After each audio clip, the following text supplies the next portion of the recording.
Assalamualaikum warahmatullahi wabarakatuh. Ananda yang solih-solihah, mari kita mulai pembelajaran kita hari ini. Ananda yang solih dan solihah, apa kabar hari ini? Mudah-mudahan dalam keadaan sehat ya. Oke, kita akan lanjutkan pembelajaran kita tematik hari ini. Masih tema 3D, hidup bersih dan sehat. Nah, kita akan lanjutkan ke subtema 3, yaitu hidup bersih dan sehat di tempat bermain. Oke, silakan buka buku tematiknya pada halaman 51 dan jangan lupa disiapkan alat tulisnya. Oke, hidup bersih dan sehat di tempat bermain. Perilaku hidup bersih dan sehat harus diterapkan di mana saja. Salah satunya adalah di tempat bermain. Di manakah kamu biasanya bermain? Di mana jika selain di rumah? Oke, kamu bisa bermain di tempat bermain. Bagaimana kamu menerapkan hidup bersih dan sehat di tempat bermain? Dengan cara apa? Menjaga kebersihannya. Contohnya bagaimana? Membuang sampah pada tempatnya dan tidak merusak fasilitas umum, tidak merusak tanaman yang ada di tempat bermain. Oke, jika sudah, kita akan lanjutkan ke halaman 52. Semuanya sudah dibuka halaman 52. Pembelajaran 1. Bacalah percakapan Nina dan teman-teman berikut. Oke, misalkan bacakan ya.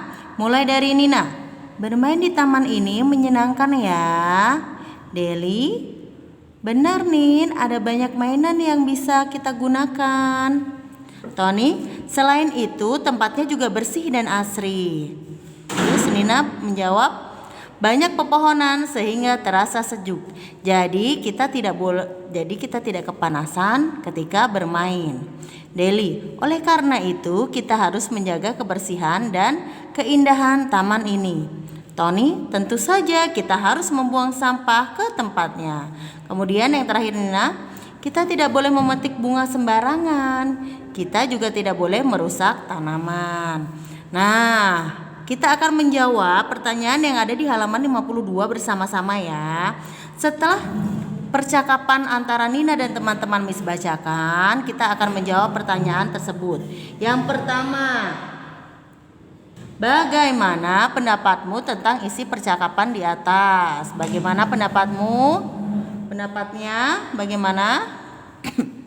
Ya, kita harus sependapat ya dengan Nina ya, karena kita harus menjaga kebersihan di taman bermain.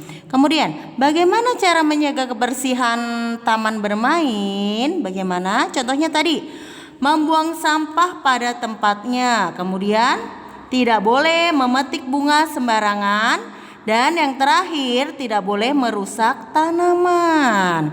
Itulah cara menjaga kebersihan di tempat bermain. Nah, pertanyaan ini sudah kita jawab tadi. Selanjutnya kita akan memasangkan kata dengan arti kata. Oke. Apa itu arti dari asri? Asri itu apa sih asri? Nah, asri itu indah dipandang, indah dan sedap dipandang mata. Kemudian, apa arti dari kata taman? Taman itu artinya tempat bermain anak-anak. Yang terakhir, apa arti kata sejuk? Sejuk itu terasa agak dingin, nyaman, dan segar. Sudah ditarik garis semuanya? Kita akan lanjut ke pembelajaran selanjutnya, ke halaman selanjutnya, yaitu di situ pada halaman 53 ada sebuah teks berjudul tempat bermain pada halaman 53. Oke. Kita lihat ya. Teks pada halaman 53 berjudul tempat bermain. Silahkan dibaca terlebih dahulu. Miss akan memberikan waktu 3 menit untuk membaca terlebih dahulu teks tersebut. Sudah? Oke, jika sudah, Apa saja sih yang ada di cerita yang ada di teks tersebut? Oke, kita akan menjawab pertanyaannya ya. Apa yang sedang dilakukan Nina dan Lani di taman bermain? Mereka sedang apa? Ya, mereka sedang mengobrol atau bermain. Apakah tempat bermain yang digunakan bersih? Lihat di sekitarnya, bersih atau tidak? Bersih. Bagaimana cara menjaga kebersihan tempat bermain? Bagaimana? Dengan cara membuang sampah pada tempatnya dan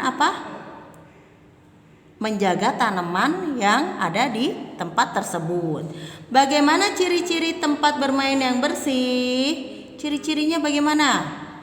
Udaranya segar, tidak ada sampah berserakan, kemudian bagaimana? Nyaman. Nah, itulah ciri-ciri dari tempat bermain yang bersih.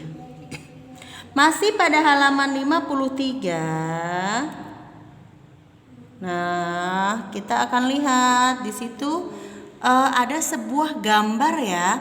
Perhatikan tembok di taman bermain. Waduh, gambar pada tembok dibuat dengan menggunakan cat. Nah, kita lihat. Nah, gambar pada tembok tersebut termasuk karya 2 dimensi. Oke, lihat.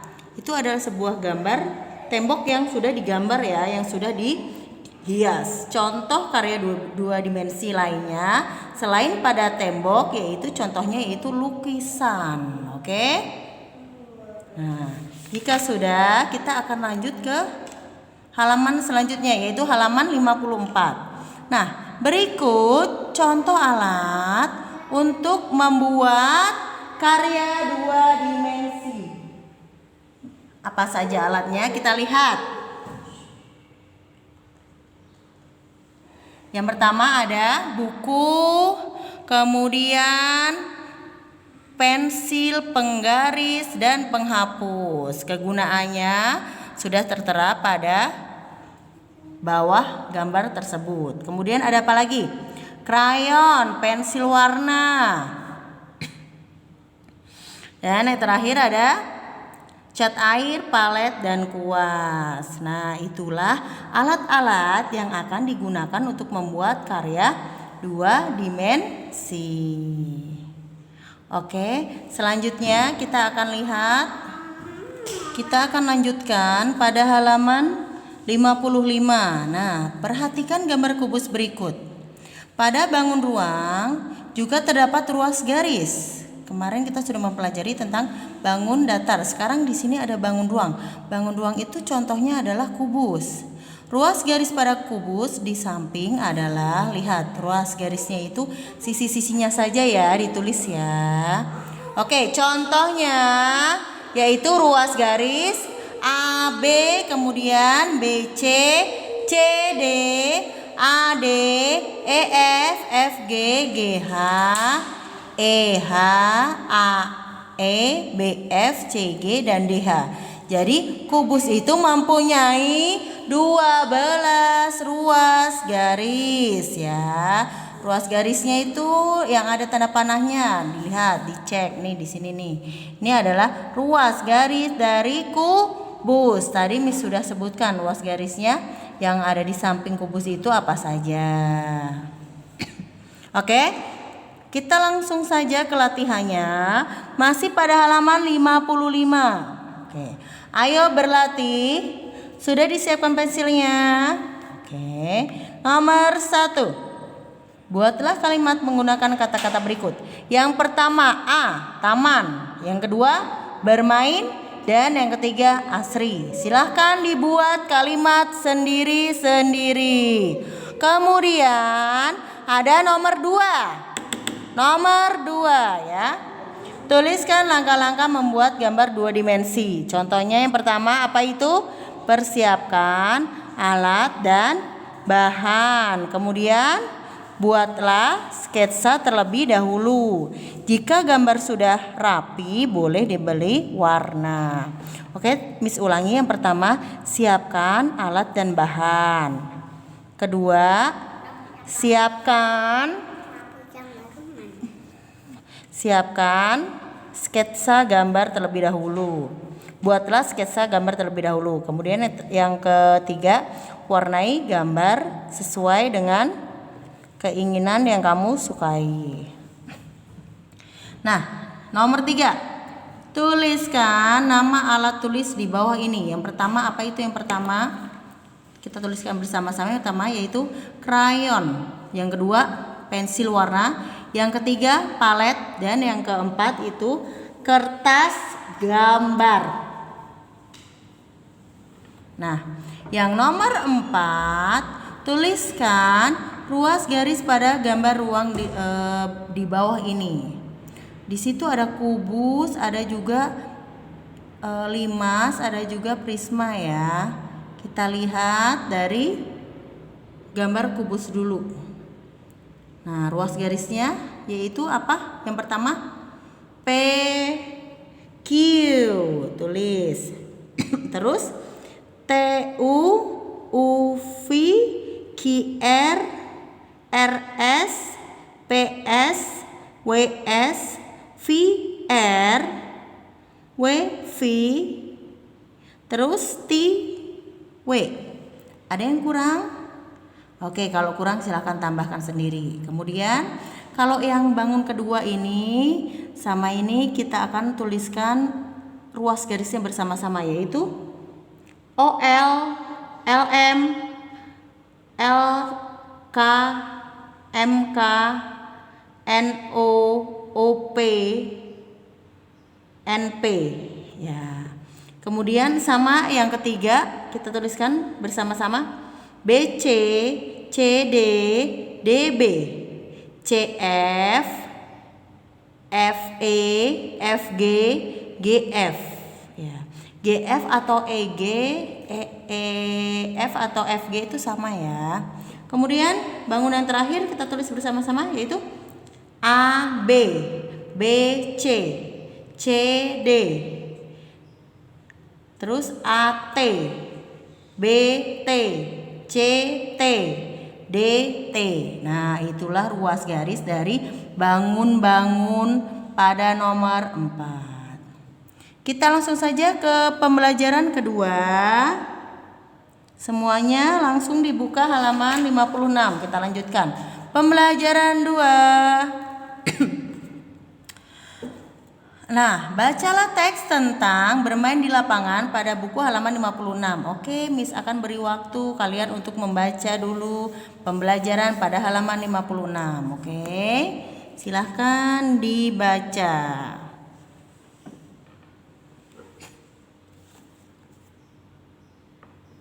Sudah? Ya, sudah. Oke, tentang apa ya ceritanya ya? Nah, tentang Nina dan teman-teman bermain di taman bermain. Ada yang bermain bola, ada yang bermain tapak gunung, ada yang bermain lompat tali. Nah, kemudian suasana lapangan tersebut bagaimana? Ya, suasananya di sana nyaman ya, karena kebersihannya selalu dijaga, tanahnya ditanami rerumputan yang hijau, tidak ada sampah dan tidak ada genangan air. Jadi di situ aman untuk anak-anak bermain. Oke, kita langsung saja ke halaman selanjutnya. Kita skip halaman 57. Kita akan langsung ke halaman 58. Ayo berlatih. Semuanya disiapkan pensilnya, ayo berlatih, sudah? Oke, jika sudah siap, nomor 1 bisa akan bacakan. Perhatikan keadaan tempat bermain berikut. Bagaimana tempatnya? Oke, kita tulis dulu tempatnya. Nyaman dan asri ya. Kemudian tuliskan cerita sesuai gambar tersebut. Ya, boleh dituliskan ceritanya. Minimal 3 kalimat di sampingnya saja. Sesuai keinginan kalian. Sesuai pendapat kalian ceritanya ya. Oke. Jika sudah, kita akan lanjut ke nomor 2. Berilah tanda checklist pada permainan yang memerlukan kerjasama dalam kelompok. Nah, berikut ada gambar, 2 gambar. Kira-kira gambar manakah yang menunjukkan permainan yang membutuhkan kerjasama? Yang mana? Yang gambar nomor pertama. Kita beri tanda checklist. Oke, karena ini bermain bola. Kalau bermain bola itu pasti membutuhkan lebih dari satu orang. Oke, yang selanjutnya nomor 3, tuliskan 4 contoh sikap yang dapat mewujudkan persatuan dengan teman bermain. Nah, contohnya yang pertama apa? Tidak curang, ya boleh. Bersikap jujur. Yang pertama tadi tidak curang, yang kedua bersikap jujur, yang ketiga bersikap adil, dan yang keempat bermain dengan apa? Yang keempat bermain dengan teman tanpa membedakan ya. Oke, sudah. Terima kasih anak-anak yang solih-solihah. Kita bertemu di pembelajaran selanjutnya ya. Wassalamualaikum warahmatullahi wabarakatuh.